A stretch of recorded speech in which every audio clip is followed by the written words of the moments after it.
원주도심 한복판, 원주시청과 버스터미널 사이, 무실동과 아파트 상가 사이 높은 담장에 둘러싸인 넓은 땅이 있습니다.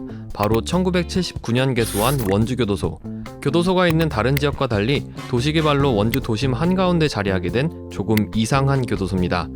그런데 올해 하반기 이 교도소가 봉산동으로 이전합니다. 그럼 그 땅은 어떻게 되냐고요? 교도소가 떠나고 남은 땅은 약 11만 4천 제곱미터, 축구장 약 16개 크기입니다. 2019년 국유재산 토지개발 선도사업지로 선정돼 한때 실버타운이 검토됐는데요. 원주시와 정부 사이 개발 방향을 둘러싼 협의가 길어지면서 전면 재검토된 상태입니다. 정부와 LH, 원주시는 지금도 새로운 개발안을 논의 중인데 순조롭게 진행돼도 착공은 2030년쯤입니다. 왜 이렇게 답답할 정도로 오래 걸리는 걸까요? 일반적으로 이제 중앙정부는 국공유지를 위탁을 통해서 개발을 해서 거기서 일정 부분 수익으로 환수해 가려고 하고 그거를 이제 다른 곳에 사용을 하려고 하는 것이 기본적인 생각입니다만 그것도 중요하지만 부가적으로는 기존에 있었던 그곳이 갖고 있는 장소성이라든지 그 지역에서 필요로 하는 것이 어떤 것이 되어야라고 하는 것들에 대한 지방정부의 생각을 같이 공유를 해야 된다라고 봅니다. 이 땅 그냥 넓기만 한 게 아니거든요. 강원도에서 노선이 가장 많은 원주터미널까지 고작 1km, 원주시청도 코앞입니다. 아파트와 상권에 둘러싸인 도심 한복판에 축구장 16개 크기의 땅이 생기는 거죠.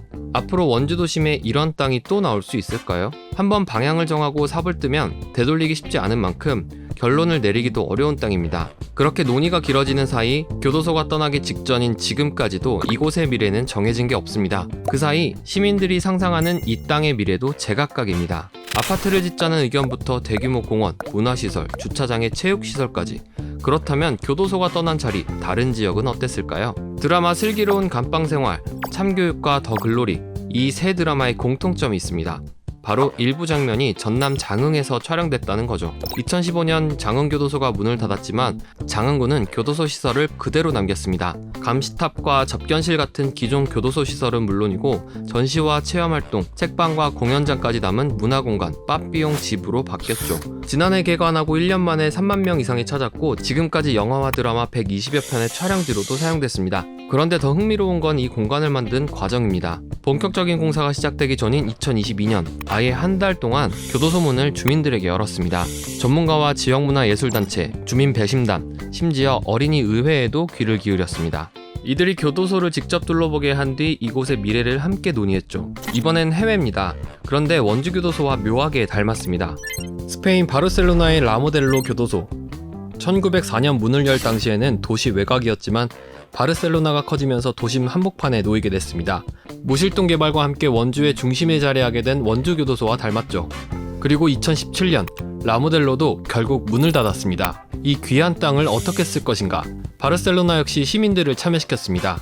바르셀로나시는 이듬해 라모델로 도시를 향해 열리다라는 시민 참여 과정을 열고 무엇을 남길지 어떤 시설을 만들지를 논의했습니다. 4차례 워크숍을 거쳐 시민의 의견이 23개의 계획 기준으로 정리됐는데요. 이 결과를 바탕으로 2019년 마스터 플랜이 나왔고 설계 공모까지 이어졌죠. 그리고 올해 말 본격적인 공사에 들어갈 예정입니다. 옛 교도소의 역사적 구조를 남기면서 주민들을 위한 공원과 공공주택, 학교와 어린이집, 노인시설과 체육관이 함께 들어섭니다. 장흥과 바르셀로나, 우리가 주목할 공통점은 교도소 시설을 그대로 남겼다는 게 아닙니다. 그 공간의 미래를 결정하는 과정에 그곳을 쓸 사람들의 목소리를 담았다는 것에 있죠. 이러한 공론화를 통해서 어떤 내용들을 듣고 이야기 나누고 수렴하다 보면 결국에는 계획의 과정은 오래 걸리지만 그 사업을 실질적으로 집행해 나가는 데 있어서는 시간 단축들을 할 수 있고 그 결과에 참여함으로 인해서 시민들도 그 사업과 또는 준공되고 나서의 그 시설들에 대한 애착심은 매우 크게 됩니다. 다시 원주입니다. 구자열 원주시장은 취임 후 시민이 시정의 주체가 되는 시민주권 시대를 강조해왔습니다. 마침 오는 9월 1일에는 시민 300명의 정책을 함께 토론하는 첫 시민주권 반상회 뜬모아도 열리는데요. 14개 의제 가운데 하나는 유휴지 활용 방안입니다. 원주교도소 이전 부지도 여기에 포함되죠. 장흥과 바르셀로나처럼 원주시도 시민의 목소리를 들어보겠다는 겁니다. AI 기술을 이용해서 빠르게 범주화해서 정리하고 다시 또 시민들한테 피드백을 주고 시민의회 같은 그런 공론화의 장 이런 것도 활용하고 그래서 아주 입체적으로 한다면 맘만 먹으면 굉장히 많은 그런 창의적인 방식이 있기 때문에 그렇게 시민의 뜻을 모으는 것이 중요하다고 생각해요. 다시 보기 힘들 원주의 금싸라기 같은 땅 11만 제곱미터. 그곳에 무엇을 지을지 본격적인 논의를 하기 전에 먼저 생각해보면 어떨까요? 지금 원주에서 무엇이 가장 아쉬운지, 앞으로 살고 싶은 원주는 어떤 모습인지 말이죠. 이런 고민에서 시작해야 이 땅의 미래도 더 잘 이야기할 수 있을 테니까요. 그래서 M코드가 먼저 묻겠습니다. 여러분은 지금 원주에 무엇이 필요하다고 느끼시나요? 그리고 어떤 원주에서 살고 싶으신가요? 댓글로 여러분의 생각을 남겨주세요. 하이퍼로컬 비하인드 스토리 M코드였습니다.